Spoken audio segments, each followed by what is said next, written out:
How are we doing? Good afternoon. Glad to see the session off and running. Some good progress, and I'm particularly want to talk today about a tremendous opportunity the legislature has this year to coordinate our response to homelessness, particularly in our rights of ways, in our highways, and our freeways, and our byways.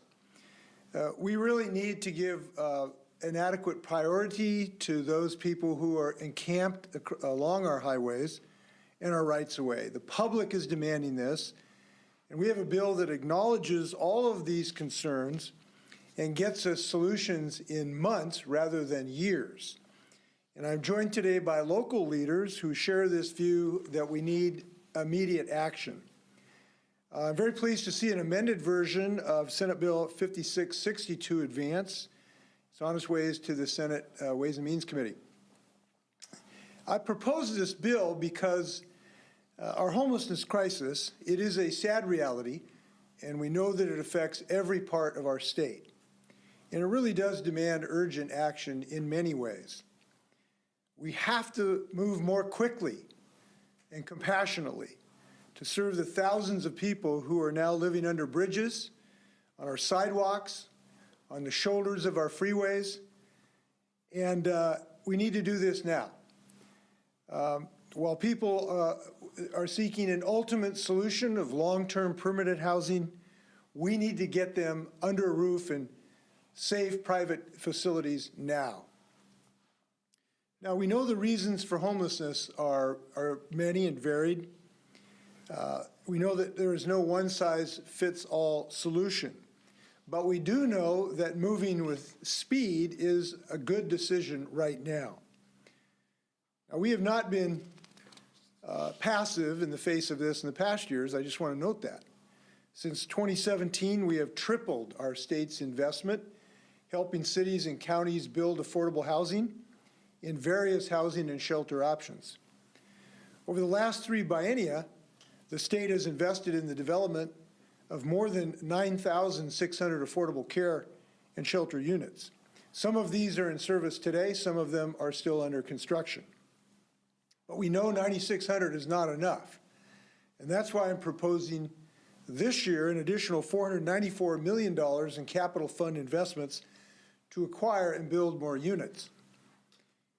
So we have made significant investment, but obviously the problem has got worse. We know funding is crucial, but funding is not enough to move quickly against this urgent situation. As more units are built, it begs the question, how do we work with local governments to get people into them in a compassionate, meaningful, and coordinated manner? So the team this legislation would create will help local jurisdictions with prioritizing some of these units that will be brought online to help people move who are today encamped on our right-of-ways towards permanent housing. Now, I understand that service providers and local leaders can face seemingly unending challenges in prioritizing to whom they should reach out to and how to best help them. They do know their communities best, and they are extraordinarily dedicated to this work. They are compassionate people. But we in state government have a stewardship responsibility for our rights of way and a moral obligation to people who are today living in squalor along our rights of way. So this bill clarifies that as local jurisdictions are developing their action plans, they must consider how to transition people encamped on today's state's right-of-ways. This legislation does not prescribe how local jurisdictions do this, nor does it authorize sweeping people out for no reason and no place to go. But with record numbers of shelter and housing opportunities becoming available, we need to do more to be more coordinated in our approach across jurisdictions to respond to these challenges and the challenge that these encampments pose both to the individuals and to the public at large, as well as public access to the areas that do belong and are expected to be used by the public. Certainly that includes our roads. So we need, the people in the state need to see action this year in our communities. We know that a moral society is one that helps those most in need, and we are not meeting that need at the moment. It is a moral choice and a right choice to transition people out of these encampments, and we have come to accept this as too commonplace. We need to act. We're not seeing enough progress. This bill will give us a tool to accelerate this so that we find solution in months rather than years and decades. So we have some very dedicated people in this regard to address us today about this bill. I want to start by thanking King County Dow Constantine to talk about his observations. And Dow, if you are on the line, I'd love to listen to your thoughts. Well, thank you, Governor. I am, and I appreciate the invitation to be here today, along with all of these great local leaders. From every corner of the state, urban, rural, from small towns to skyscrapers, every community has seen the all too common results of the combination of housing costs rising and wages staying flat. And homelessness is happening really across the state, in every community, in every region. Intergenerational inequities intersect with housing and behavioral health crises to affect every part of Washington. While it may look different in Seattle than it does in Yakima, it is a challenge we all face and that we all want to meaningfully address. Leaders from around the state know that just hoping the problem fixes itself, that magically housing supply is going to catch up and that folks are going to be able to afford a safe place to live is just not realistic. Wages are not going to go up as quickly as they need to for that to happen. It takes thoughtful, targeted action at scale, and that's why we're here today. Governor, your proposal is important, and legislation can change how our system responds to individuals experiencing homelessness, including those who are experiencing homelessness in and around the state right-of-ways, by connecting people sleeping outside to the services they need to come inside, and not merely to be moved from one place to another, but begin to be able to take their lives back, to be able to move forward again. We used this approach with City Hall Park, for example, working with our partners at the City of Seattle in downtown Seattle. When people are offered quality shelter, when they're offered affordable housing that meets their needs, they almost always accept that option. But we don't have enough options for unsheltered residents right now, and that's why I'm grateful the governor has paired his proposal with a comprehensive services approach, with robust funding to scale housing and shelter options. Now, last year, King County acquired with state help, with authority granted by the state legislature, new supportive housing units, more than anywhere else in the state, nearly 900 and more to come. We're working to complete moving another 500 people into enhanced shelter. But despite our ability to rapidly purchase units, we are facing the same workforce limitations that we are seeing everywhere in public and private settings across the state. We have to be able to recruit and retain quality staff who can turn these buildings into homes and help turn lives around. We can't provide the wraparound services that we know work, that allow people to heal and take charge of their lives without the workforce to deliver them. And at the same time, we need more investments in our infrastructure, more housing options, and that's what makes Governor Inslee's comprehensive approach so important, and why the legislature needs to get this bill to the governor's desk. So I'm committed to working with the governor, the legislature, and our local communities represented by these leaders here today to make meaningful, person-centered change. The leaders you're going to hear from in just a second all know that to meet this moment of crisis, every community in our state has to do its part. All of us know the intricacies of our own communities and the unique challenges we face. And fundamental change is hard, but at the end of the day, it's the right thing to do for the people of our state, and I'm grateful to the governor, to legislative champions like Representative Macri and Representative Chop, Senator Frocht, and Senator Cooter for their partnership as we turn the tide on homelessness. So let's get this done. Let's get it done for every community in Washington so that no Washingtonian is outside in the cold any longer. Thank you, Governor. Thanks, Dal. Thanks for your leadership. It is a joy to see every time you put one of these new units online, real progress. I want to note that we are matching this bill with budgetary proposals. We have proposed over $300 million to actually acquire and stand up rapidly available housing for people. Housing where you have a roof over your head and you have privacy and security. And we're seeing these units become online if we can get the funding into local governments and nonprofits' hands. We are also joining that with a proposal for $40 million to help with coordination people, to help with the transportation, the security, the treatment coordination, while this process of moving off the state right-of-ways into safe shelter and safe private places to live. And so we think we've matched it with an appropriate level of investment to help local communities. With that, we now have Mayor Harrell, who's off to a great start and a great bulldog. Mayor Harrell. Thank you, Governor Inslee. Make sure that my technology is working. I'm very honored to be here. I want to thank you for your leadership in bringing this bill forward to fruition here. This is without denigrating anyone's efforts in the past. I think this is an unprecedented level of collaboration and partnership that this city of Seattle, as an example, so desperately needs. And I want to thank Senator Patty Kuderer again for sponsoring in the Senate.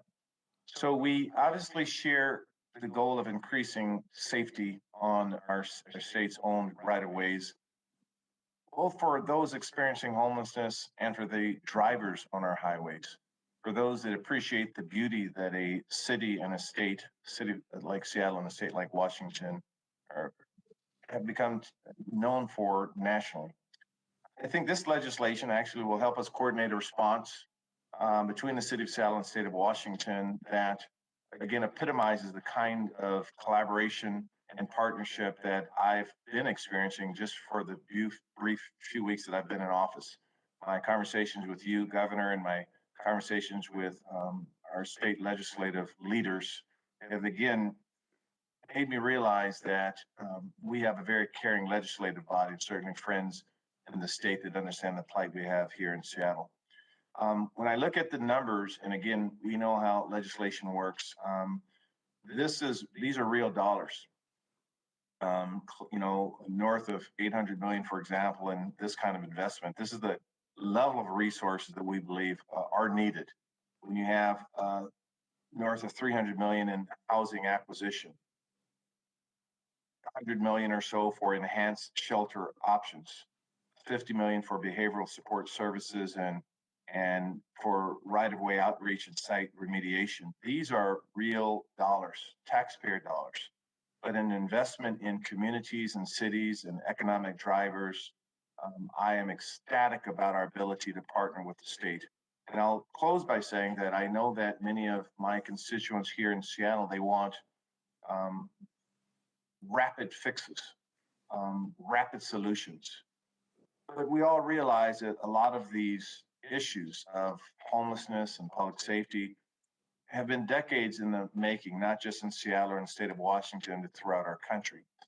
I think it's going to be this kind of collaboration between a leader like Governor Inslee and the other regional and city leaders on this call of this press conference. It's going to take this kind of collaboration to truly move the needle. And I welcome it. We're ready. We will use our tax dollars wisely, efficiently, and effectively. And for that, I thank you and the leaders in Olympia. Thanks, Mr. Mayor. Thanks for your early action in this regard. We now have Mayor Woodards, who has done some really creative work in Tacoma. I got to see one of the tiny village communities that was just a joyous place to visit, a place that the neighbors really liked. Getting to know new neighbors has been really successful, and Mayor Woodards has led in these efforts. Mayor Woodards, we're looking forward to your comments. Great. Thank you, Governor, and thank you so much for inviting us all here today. It really is an honor to be here with my colleagues from across the state. Well, Governor, I want to first extend my true appreciation to you for stepping up to support cities grappling with this crisis and its impacts to the health and safety of our community. And that means everyone in our community. This collaborative statewide approach is important because all cities are seeking solutions for how to support our current houseless neighbors. As a smaller unit of government, it is difficult for cities to support the myriad of needs, whether that be sheltering, affordable housing, behavioral health, hygiene needs, and so many more. But I'm so glad that both the governor and our state delegation have been supportive in coming forward with solutions over the years. And this year, as Mayor Harrell said, we have an unprecedented opportunity to invest in support of this crisis. So let me be clear, Governor, and I tend to be transparent and honest, that I do not support sweeps, and I do not believe this is anywhere near a sweeps bill. This is about a statewide coordinated support bill to get people into housing. The unfortunate reality is that cities across the state are having to move encampments to address impacts to health and safety of not only city property and our neighbors, but our houseless neighbors as well. For example, today in Tacoma, the encampment under 705 is a heartbreaking example of this. Because of health and safety issues, we are now forced to move an encampment, but also while offering the resources we currently have access to. I wish that we as a city today had the resources proposed in Senate Bill 5662 and could offer them increased access for the needed rapid supportive housing and wraparound services. We know this is a very complex issue for every community, but having state support will allow us to better show up, serve, and put people on a better path to permanent supportive housing. We've been out here on our own as cities and towns in the state trying to do what we can. And I just can't state enough how grateful we are for a statewide solution to an issue that crosses city boundaries and county boundaries. As we all know, this is a complex issue and we need all hands on deck in a thoughtful, caring, and compassionate way if we're really going to address the true issue at hand. Bold investments like this can help us make true progress in serving our neighbors experiencing homelessness. And again, I'm grateful for Pierce County Senator Trudeau for signing on, to the governor's office, and to all the sponsors on this bill for bringing it forward. It offers a true solution for everyone who lives in our community, whether they are housed or unhoused. Thank you, Governor.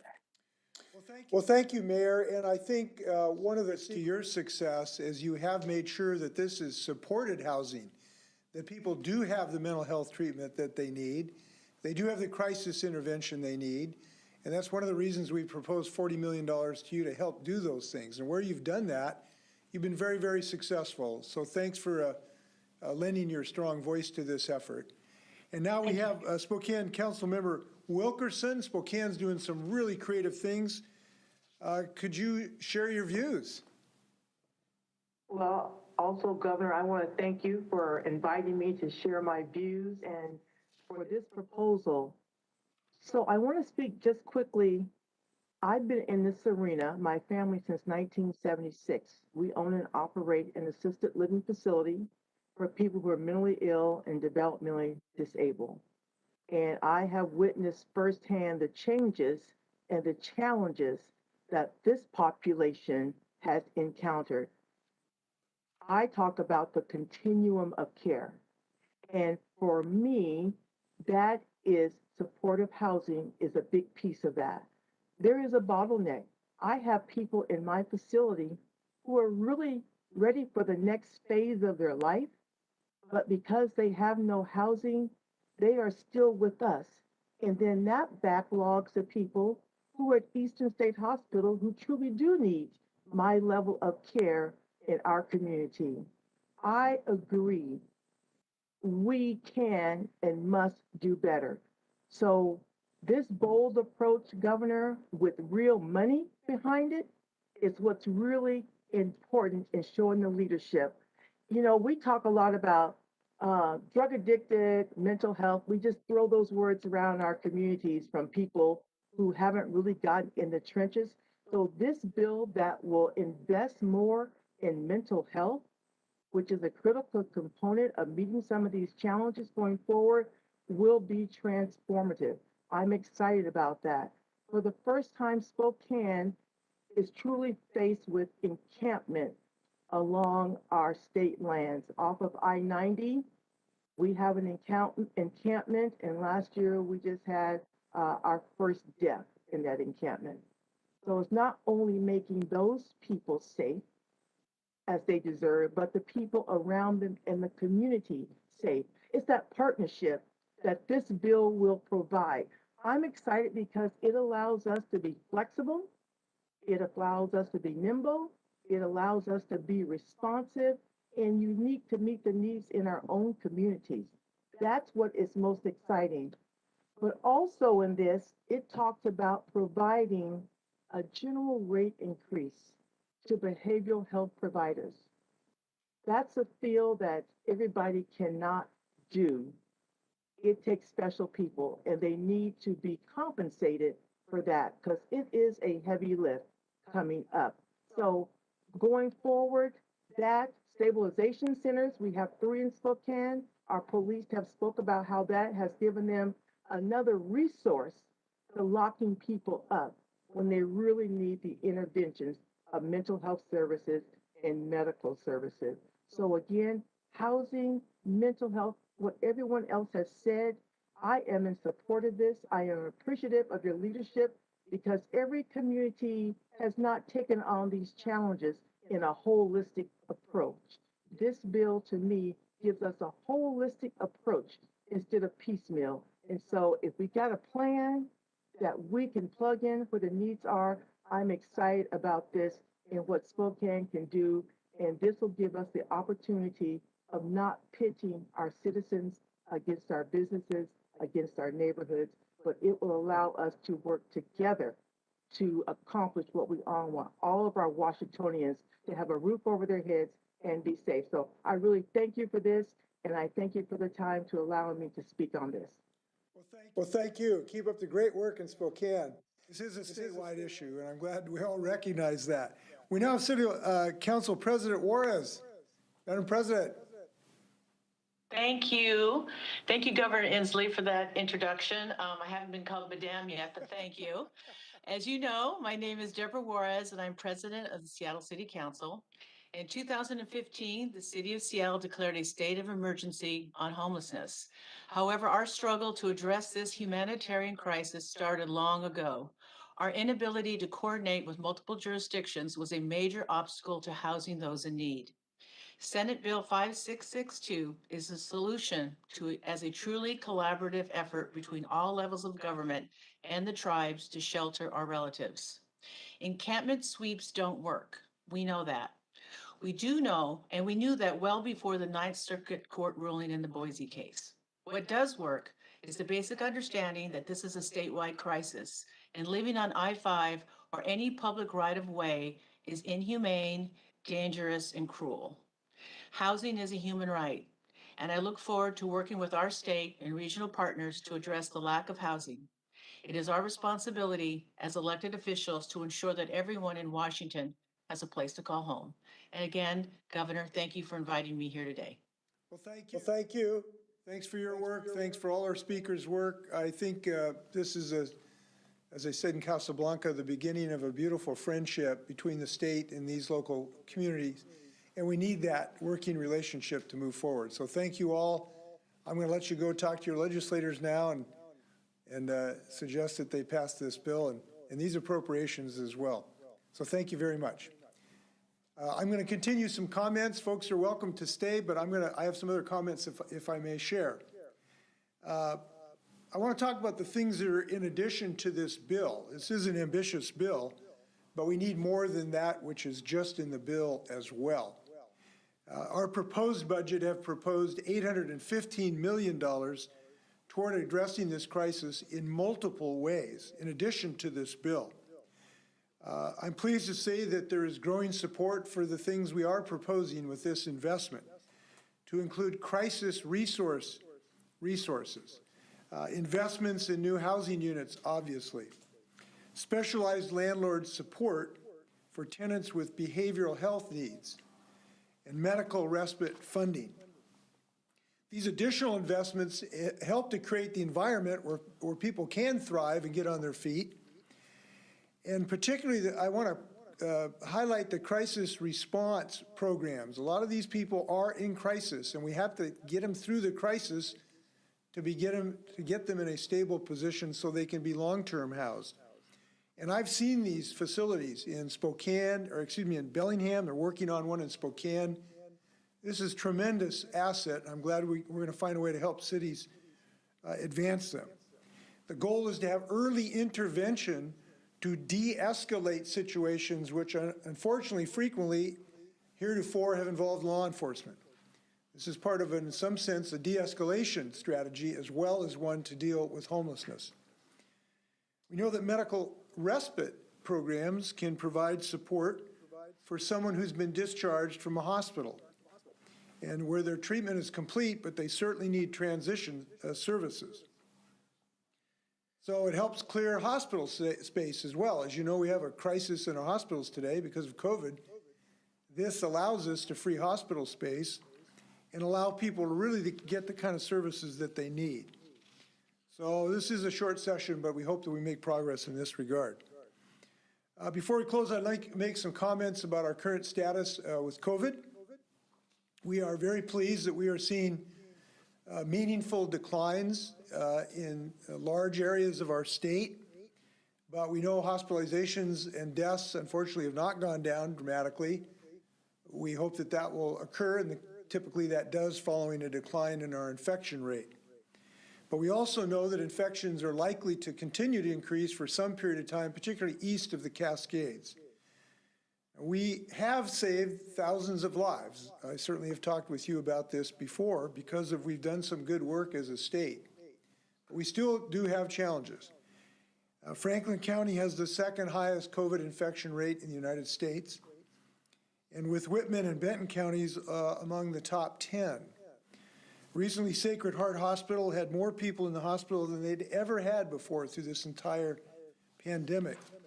So I'm glad the National Guard is able to help some of our hospitals, and we want to thank them for pitching in. The Guard they've done virtually everything we've asked them to for the last 2 years. We know the Omicron variant has resulted in record levels of infection,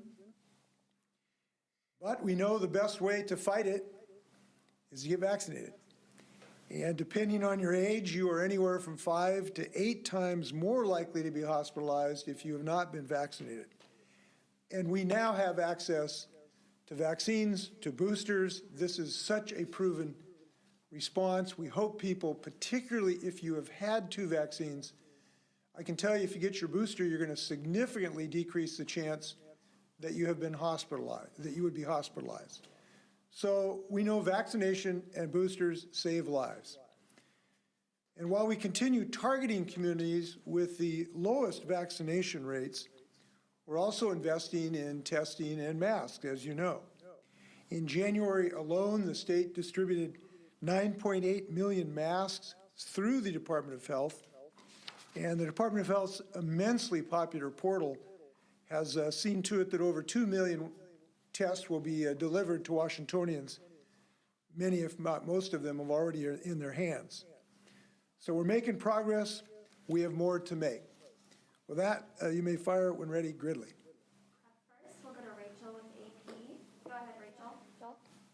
Hi, good afternoon. I have a couple of questions, one for any local officials that are still on the call, and then one on a separate topic for the governor. So for the local officials, are there any specific additional actions that would help better address homelessness in your communities that current legislation doesn't cover?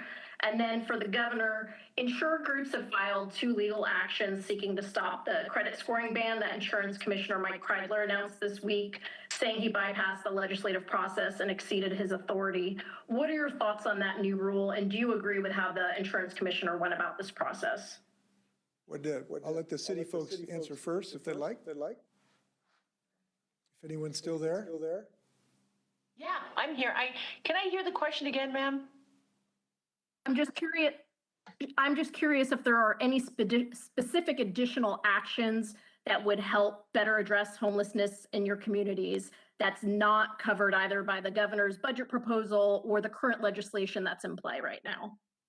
Well, I think the specific piece, and I said this in my comments, is that what we have a state-funded program, it looks like statewide, that is going to contract with us local folks on the ground that see the devastation along any major transit spine corridor. And what we've never had before, what we're going to have now, thanks to the governor, is not just the coordination and it being funded, but actually having the data where we know exactly where success is and where success isn't. And also having, at least for us, for Snohomish, King, and Pierce, having all of us talking to each other. It's wonderful to have Mayor Harrell here and Mayor Woodard, because I talk to them offline about these issues all the time. How good is this going to be for us to have this particular office, the OIC, the Office of Intergovernmental Coordination, that's going to be a hotspot that we can actually work with them? Because right now, this is exactly what we have.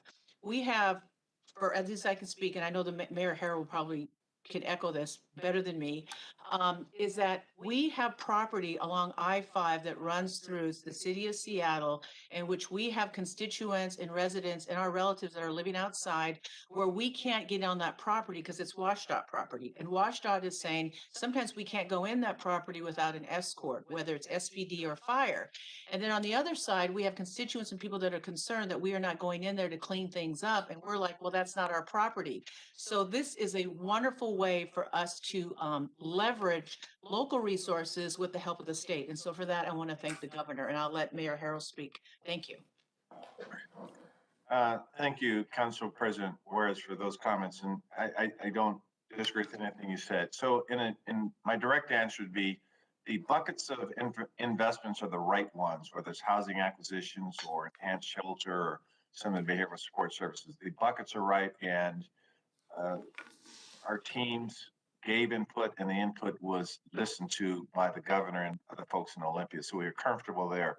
The coordination piece that Council President Juarez talked about is critical. And these are staff-to-staff conversations. There are some legal issues associated with properties we can or cannot go on without sometimes written permissions. And so we are confident we'll work out the logistics. But in terms of the buckets, the segments of investments, these are the right investments. Thank you. As far as the insurance company issue, here's the way I look at it. Imagine a retired teacher. She's been driving for 50 years and never had a ticket and never had an accident. And then she has a heart attack and has, some unpaid medical bills for a period of time. So on her credit score takes a hit. I don't think it's fair for the insurance company to whack her on her next insurance premium when she's been driving safely for 50 years. We should ask the insurance industry to evaluate people on their driving behavior and their actual behavior, not on some, a half-baked proposal that they find convenient. And I just don't think it's fair to good drivers to punish them if they've had some credit difficulty. So I support the general direction the insurance commissioner has suggested. I have not had a chance to be briefed on the particular proposal he's made. I assume I will be, but I think this is the appropriate fair thing in the state of Washington. We should ask insurance companies to evaluate citizens fairly on their driving record. Next question comes from Joe with the Seattle Times. Go ahead, Joe. Hello, two-part question. First for the governor and second for Mayor Harrell and Councilwoman Juarez, whoever can speak to it. For the governor, since this bill out of committee has been limited to DOT-controlled lands, do you have an idea of potentially houseless people that this bill might touch on? And then from the Seattle delegation, I'm curious to hear more about what impediments WashDOT has given you. Are they not allowing you on the properties? Are they not allowing you to get escorts to go on there? Just like to hear a little more. Joe, you broke up a little bit. What were you asking again? Something about DOT or non-DOT? Yeah, the bill out of committee restricts us to DOT-controlled lands to focus. So I'm just curious if you have a sense of how many encampments and how many potentially houseless people would benefit from this program? And then for the Seattle delegation, curious to learn a little bit more about the impediments WSDOT is giving you to get onto land in Seattle. I do not have, but I can tell you it's too many. That's what I can tell you. It's all up and down I-5 corridor, and it's not just Seattle and east-west as well. So virtually anywhere you look, you can see this difficulty. So I will try to get some number. If we can give that to you, Joe, I will do so. And I will respond to the impediments or lack thereof. The last couple of years, I've not been in office, and so I can't speak to what's happened in the last couple of years. I can speak several years ago. It wasn't so much that there were impediments, that there was just a process by which the city is required to take action on state property. And I think there were some documents or an approval process. I can't say that they were unnecessarily burdensome, but it was just a little clunky. And so now things might have changed. So I'm actually asking my executive team to look at a streamlined process so we can get people housed. And so I'm confident, but I can't really speak to any specific impediments that exist that we have to overcome right now. If I can follow up after Mayor Harrell. Ma'am, if you actually look at the bill on page 1, it does state a number that there are more than 1,750 unsanctioned encampments that exist on public rights of way. I don't know how many of those are actually within the city of Seattle or Tacoma or how that's broken up, but if you have over 1,700 encampments, and I know I represent District 5 from the north end, and just from driving down North Seattle, Lake City Way, on I-5, sometimes I can count up to 16 encampments between North Seattle and downtown Seattle. So when you talk about what maybe some of the issues are with WSDOT, it isn't anything, malignant where, we don't have WSDOT cooperation. It's just a matter of jurisdiction and safety. I know under a former couple mayors ago, when we had to clean out the jungle, we had fires, we had sex trafficking going on, we had fatalities. And so I'm not saying that people who live on I-5 or in some of these encampments or under the bridges are criminals, but there is some criminal activity. And that was a real concern for us and a concern for WSDOT and the employees of WSDOT to go in there without a police escort. So I don't want to take up too much time, but that is an issue. And again, I can't emphasize enough why I'm happy that the governor is doing this so we can coordinate on a statewide basis and that we can all understand that it's a statewide crisis. So for me, and I'm sure for Mayor Woodard and our friends from Spokane, and certainly I will not speak for our Mayor Harrell, but this has been an ongoing issue. As Mayor Harrell, as you probably know, was on Seattle City Council for 12 years. So this isn't new to us. And so again, I'm looking forward and I'm happy that we're all going to coordinate. So thank you. If I can add something, there's two ends of the bridge and we need to work on both ends. One is the helpful for the jurisdictions to work together to help people exit the right-of-way. And we're going to accomplish that. But we have to have another end of the bridge, which is a place for those folks to go with good, safe, private housing from a variety of ways, from tiny villages to otherwise. And that part needs some financial assistance, and we put $300 million plus into that end of the bridge to make sure they have a place to go. Both those ends of the bridge are really important. This bill and our budget does both. Next question comes from Laurel with the Spokane Review. Go ahead, Laurel. Hi, Governor. I have two questions. The first on rental assistance. I mean, it does seem like counties and cities are starting to run out of that. Is there any talk with the legislature about what you want to see in the budget for rental assistance or anything else the state can do to help there? And then secondly, on a different housing proposal, your middle housing proposal, the House and the Senate version looks slightly different. The Senate is slightly more farther reaching. Do you have any thoughts on where those are right now and what exactly you want to see in that final version? Yeah, I don't have any number to give you as rental assistance. I really can't give you any intel on that. If I get some, I will share it with you. The first thing we want to do is to make sure the existing pool of money gets out the door. We've been trying to encourage local communities to accelerate that, and they have been accelerating that. So that I'm focused on that first part first. If I get any more intel, I will share it with you. On the middle housing, what I can tell you is I think the legislature is making real progress. I think they're having real substantive discussions. And I'm encouraged by the status of those discussions. And I hope that they will continue, because I do believe this is extremely important. If we're going to reduce homelessness, we have to have more housing in our urban areas. And I'm looking forward to legislators of figuring out the best way to do that. Up next, we'll go to Austin with the Northwest News Network. Go ahead, Austin. Oh, thanks. Governor, and perhaps also for one or more of the city officials, in the interim, why are there not more efforts to try to make the encampments safer, more habitable, cleaner, with the understanding that they're not going to go away overnight? And in terms of the scale of the response, why do we not see more of a disaster level response? I think I've asked before, why not get the National Guard out there? Why not put up sturdier tents, temporary shelters, something that would be more sanitary and safer, frankly? Well, I think your next question is, why don't I get the National Guard to have long relief for the mariners? They can't solve every problem.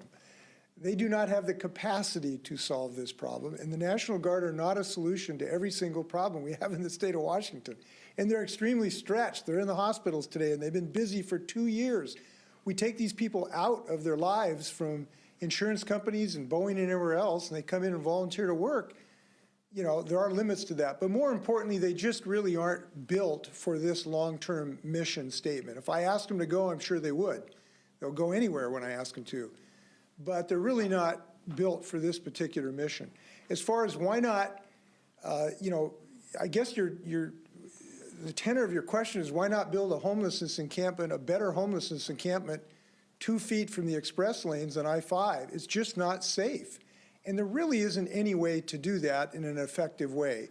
You can't really provide services to people. We don't have access routes. They got to cross the highway to get to where they're going. I really think that's a non-starter. But what we do need is creative thinking on how we do move forward. If I can just spend a minute on this. When I say creative thinking, I think it is necessary for us to do that. I look at some of the creativity around these tiny home villages, and I've gone to several of these, from Moses Lake to Spokane to Tacoma, and I see very great successful models here. People have their own unit, they're in a roof, you have a bed, you have electricity, you have access to nutrition, frequently supportive services, a place to store your goods. And if you talk to the people who are experiencing homelessness, that's really important, is to have some privacy. They may not be asking today for, you know, a 4th floor condominium with a corner apartment, but they need and want privacy and safety. And we're seeing across the state of Washington, they're creating whole communities that are being really successful. And I appreciate the creativity of communities, local community leaders are doing that. That's just one of the models that we hope to accelerate. But no, I don't think that works to try to do that on the side of I-5. Next question comes from Jerry with the Everett Herald. Go ahead, Jerry.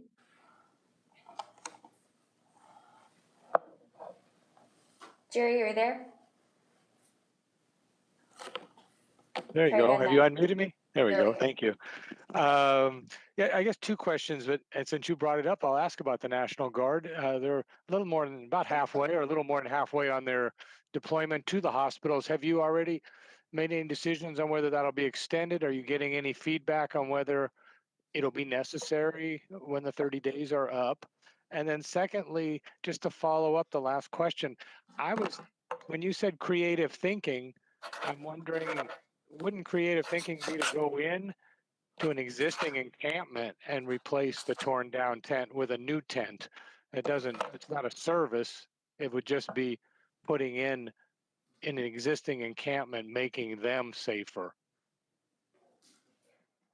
I rarely speak my mind unless I've thought about it, but I'll just give you an immediate reaction. I just think that is a terrible idea. It is not logistically possible. It's not a solution to this problem.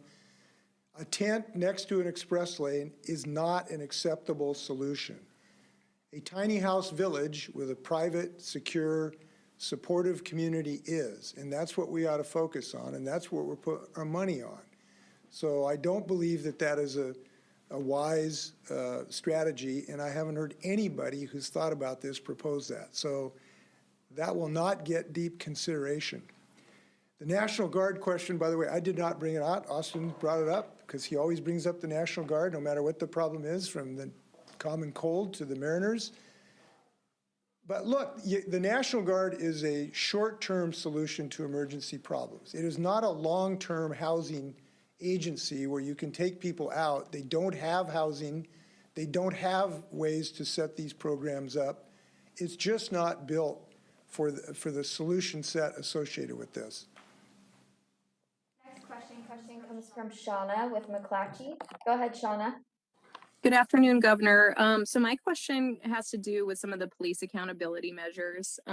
So families today rallied at the Capitol against some of the bills that they consider to be rollbacks of police accountability measures that were passed last year. So what would you tell those families who are concerned about the proposed legislation to modify use of force standards that passed from a House committee today?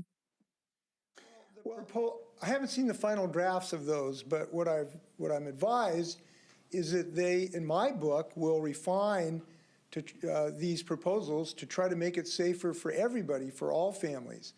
I do think that there is a proposal to make clear what was the legislative intent, that police officers are available to be on hand when mental health professionals would ask them to be on hand during a crisis intervention. That makes imminent sense to me. And there's a proposal to make that very, very clear, just to be there in case there is some difficulty. I think that's safe for everybody concerned. There's another proposal that would allow, and I don't know if this is the one you're referring to or not, that would allow an officer to, for a short period of time, ask people to just kind of stay in place while the officer can sort out who's on first. And I think that is a safe thing for people, for everyone, including these community members, to figure out who's the victim and who's the assailant, and ask people to not be running around in a chaotic situation while the officer tries to sort that out briefly. I think that is a public safety and civil rights good thing to have happen so that other citizens can't hurt other citizens' civil rights. And these frequently officers pull up, and it's very difficult to sort out what's going on in these chaotic situations. So I haven't seen the final version of the bill, but the thrust is something I think I can support, and it's consistent, in my view, of protecting people's civil rights so they don't get injured by another citizen for a brief period of time. I think it's a reasonable approach. Next question comes from Hannah with Cairo Radio. Go ahead, Hannah.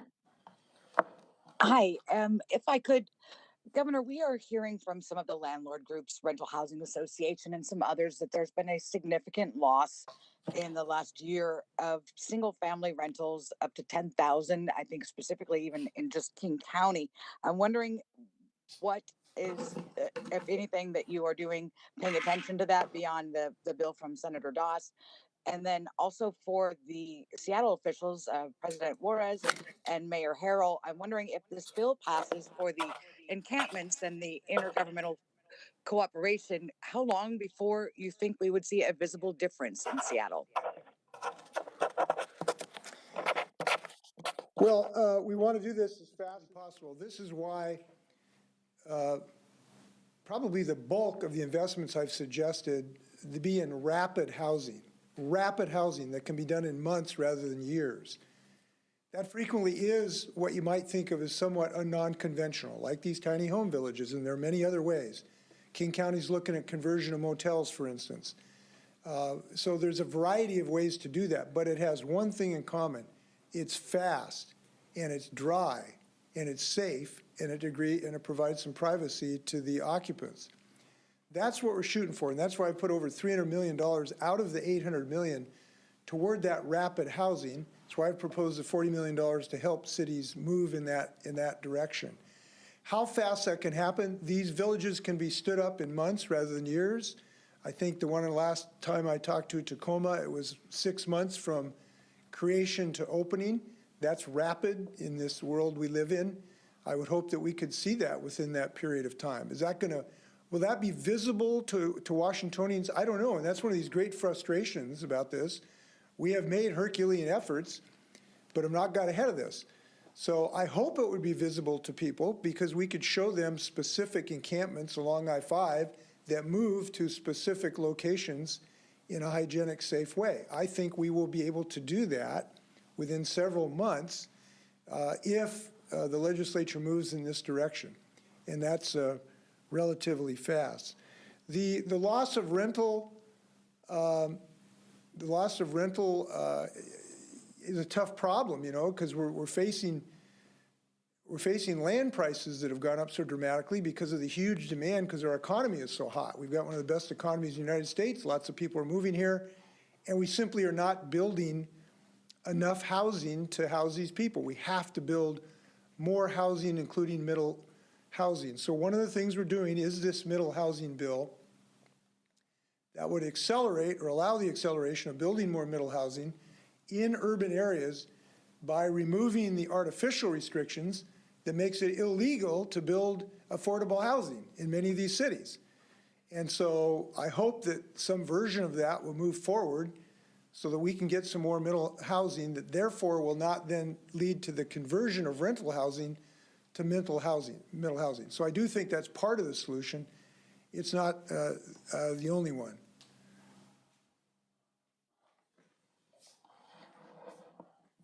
I'll speak, this is Mayor Harrell speaking to the visible, I think the question, if I'm interpreting the question correctly, is when will we see visible progress on some of these investments or even other investments in homelessness?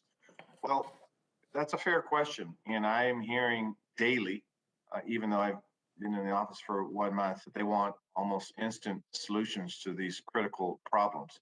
So the short answer with this tranche of funds, I can't honestly say first quarter, second quarter, third quarter. I will follow the governor's lead and say that hopefully within months when the money rolls out, we'll see tangible progress. But I think what's critically important, particularly in all of our homelessness strategies and our affordable housing strategies, that what we'll be publishing within our first quarter is a map, if you will, is where there are homelessness challenges as we speak, and the inventory of projects such that people can have a measurable plan. So by the end of this year, they will see the template by which we will build upon. So I hear the public's demand for at least seeing the visible process, feeling it in terms of the mood of the city, if you will. This is a good start, what we're announcing today under the governor's leadership, but I'm confident that, you know, very soon here, we'll see tangible progress on our homelessness. I have to share with you that not a day goes by where I talk to a constituent about a small business constituent or a person experiencing homelessness about the urgency. And unfortunately, there's not a button for me to push just to solve the problem like that. We're actually putting in new systems in place in the city of Seattle from a systems approach to make sure that I can be nimble, we can be quick. And so I say all that to say that in the very near future, you'll see the tangible, visible progress that people are demanding they see, particularly from our city leaders here in Seattle. If I can follow. Go ahead. Oh, I'm sorry. No, go ahead. Oh, okay. Sorry, Governor. If I can just follow up briefly from Mayor Harrell. If we're going to have an Office of Intergovernmental Coordination, which we've never had before, with systems in place for regional coordination, regional outreach, and a data team, and we're going to dedicate $51 million to that. I'm very hopeful with the governor's leadership that we hope to see results. And like Mayor Harrell was saying, I don't think we can say we're going to see it in the second or third or fourth quarter, but I will say this, on a smaller scale, this city council passed the Clean Cities Initiative, which we put in well over $9 million it will go until December of 2022. And it actually is just kind of a micro model of what the governor is doing, in that we have put together with our Clean Cities Initiative a coordinated response citywide by bringing together all of our families of Seattle Parks and Rec, Seattle Public Utilities, Seattle Department of Transportation, and HSD, all working together, not only to clean the city and bringing in human services, but providing those services. So we're all coordinated. So we were already siloed, but then we realized we needed to be coordinated. So that's why it's so wonderful that the governor is bringing forward a bigger model of what we've been doing in the city. And we've had we've had really good results so far and expanding that on the park side. So again, I don't think we can predict like, oh, we're going to have great results in, 6 months, but this is more than a great start. So thank you for your leadership, Governor. Well, thank you. Just one comment. I think one of our difficulties in homelessness is we kind of, as a state, as a community, have not realized that you can't solve the homelessness problem without building more housing. It's physically impossible. And so a lot of what I've proposed wants to build more housing. That's necessary to solve this problem.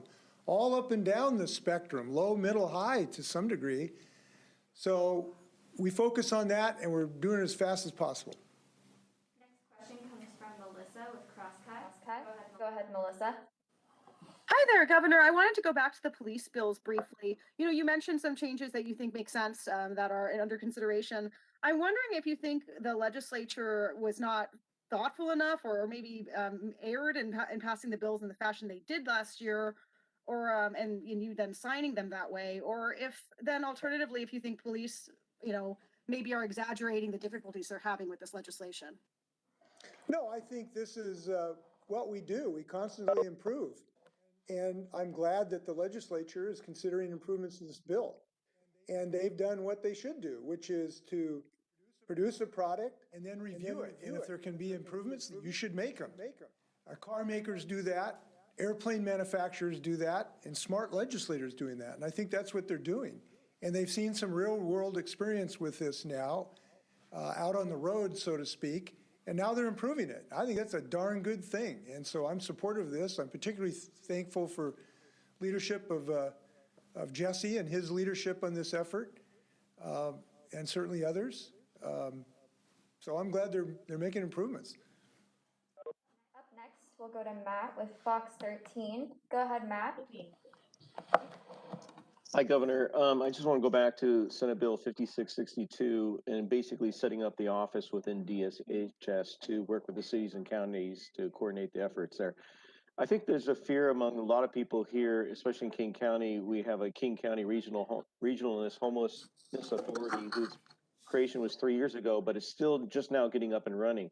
That bureaucracy may be slowing things down to get the dollars out to the cities to get people off the highways, and that this agency could be akin to that there's a new bureaucracy within DSHS.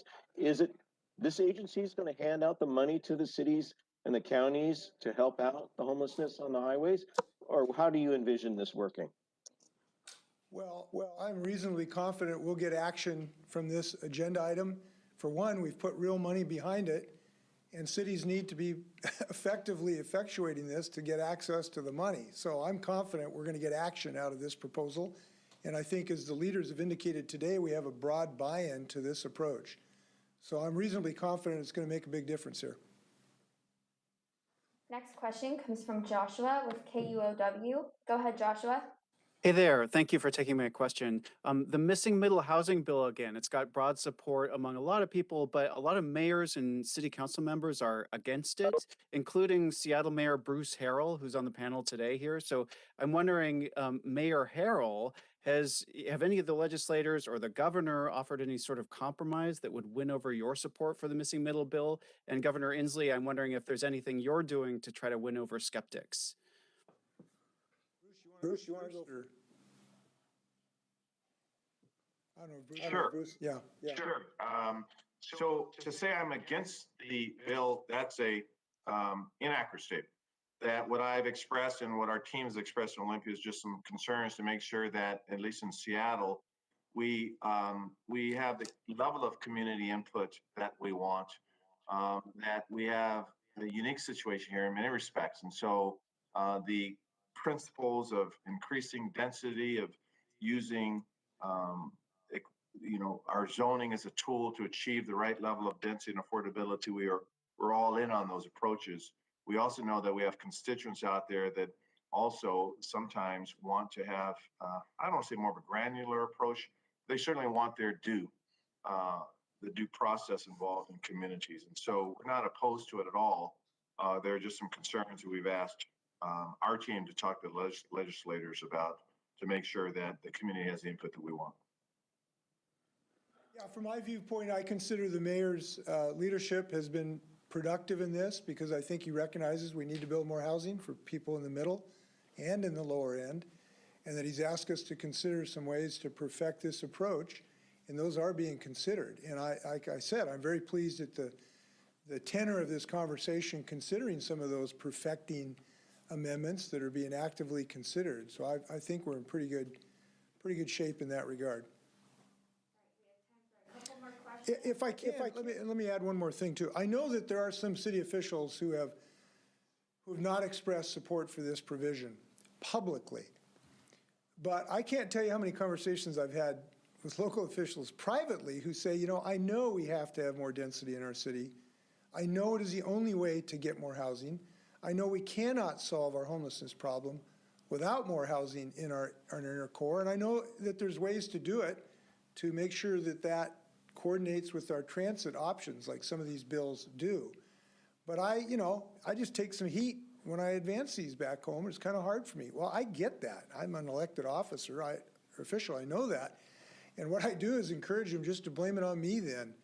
I'm taking some heat off the local officials, if you will, because I know that people want to address this homelessness. It is deep in the core. It disturbs people. Both from a sense of compassion and just adding displeasure to their lives. Washingtonians really want a solution to this problem, but we know the only way to do that is to increase density, and that is a little more controversial. So I think the state needs to step up and take some leadership on this. Okay, next question comes from Dan with the Chronicle. Go ahead, Dan.